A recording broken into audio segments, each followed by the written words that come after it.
I need to tell you all a very important message. I used to be very down to earth, very sensitive, very trusting, and such an evil group decided to try to get me into the horror and evil, and they started following me for years, trying to destroy my soul. Well, they've got me so damaged now, they think that I'm invaded. If you want to know who they are and how they think, Ellie Roth did the last exorcism after I published a book about my best friend who was a nun, a Christian book, and I told everyone I put her cross on it so that people would think of God at the bookstore, and when they go they see the book lying around on shelves. Just like when my husband first got married, I made sure there was a cross on all of our checks. You know why? It's a great way to promote Christ, because you use your checks every week to pay bills and stuff and send to bill collectors. So I wanted to send Christ's message by having a cross on all of our checks, because think of how many hands. Imagine if you had that on, and it'd be crazy on money, but instead of a pyramid, a cross, or something to do with love or God. You know, you can't really put something about God on things. I figured this out because God is everywhere. That's why you can put evil things on stuff, but God is so powerful that he's in everything that you can't really put stuff out there to represent him. And every time I see a cross, I cry. And even though it's supposed to be the symbol of Jesus suffering for us, it still makes me too sad to use the symbol, other than like on checks. But I guess I've evolved, because when I first got married, age 27, the cross made me feel good. But I have come to know through this satanic group the real sacrifices that Jesus made. Then I've come to see, I cry every time I see a cross, I want to cry, because I know the deep meaning. And so today I had a better time today than I have in years. It felt so good, and for a few hours it took my mind off these stalkers and the mind invaders and the pain. And the reason was because I worked around children today, and I needed that. And see, I had avoided children after my husband's bitter custody battle with his ex. I used to be around children my whole life. I took care of them in high school and before high school. From 4th grade, we started taking care of children for families that worked. And I did it up until I met my husband, and I did health club promotions. I traveled for 3 years, and I worked at a hotel for a year, and then I did public relations work. But my favorite thing to do and my special gift was children. But I was so heartbroken in the custody battle that I never worked with children again. I worked with 2 different autistic children. I used to be a nanny in New York, Palm Desert, different places, because I love children. And after that custody battle, I was so traumatized that I never would work with children again. But today, I saw these wonderful children in the park, and they wanted to hang around with me. And I associated with the adults. It's my husband's group. They had a summer picnic they have every year. Well, the children all went off with me.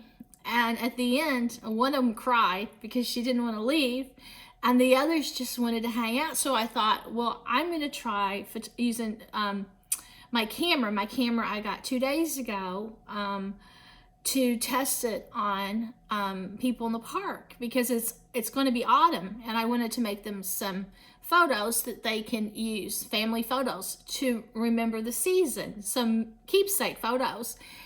And the children were delighted. I was just like in heaven, that I just forgot how good it felt to be around innocence, such sweetness. And for like a few hours, not only was I feeling like I was with angels, I was someplace away from all this pain and suffering. This group is so demented. They show me death all the time, cemeteries, vampires, cannibalism. They say they're doing this. And I knew a long time ago when they first approached me that they were mentally unbalanced abusers. And I thought maybe they had abuse in their past, and narcotics and things that made them so vicious to people.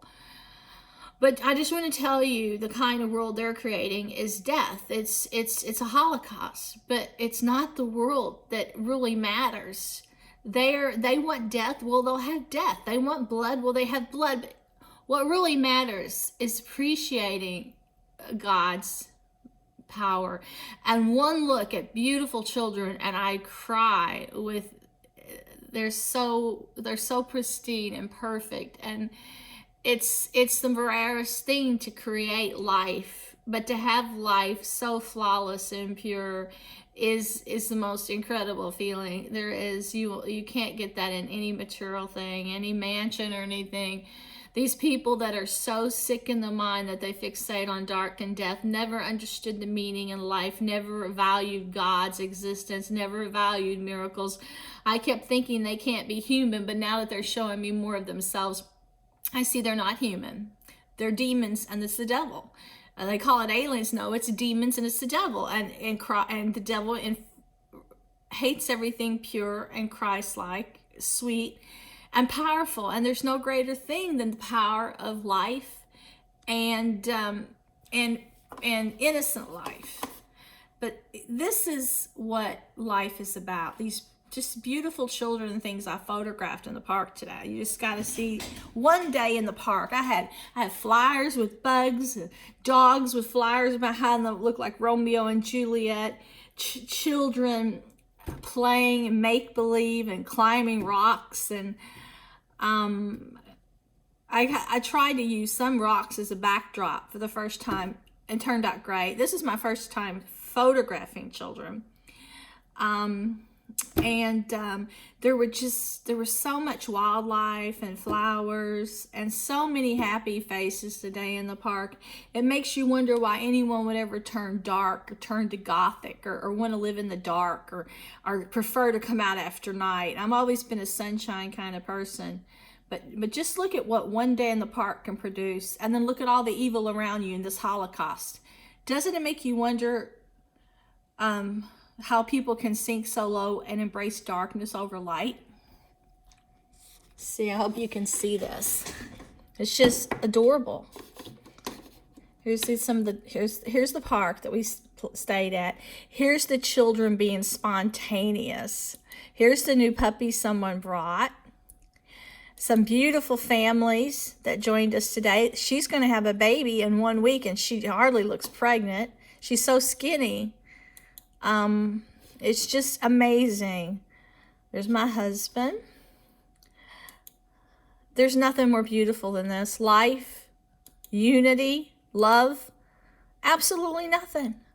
Who could look at this and prefer darkness over light? Only someone who's very sick and deprived. Look, just catching dogs on a bench. It's the beauty of life.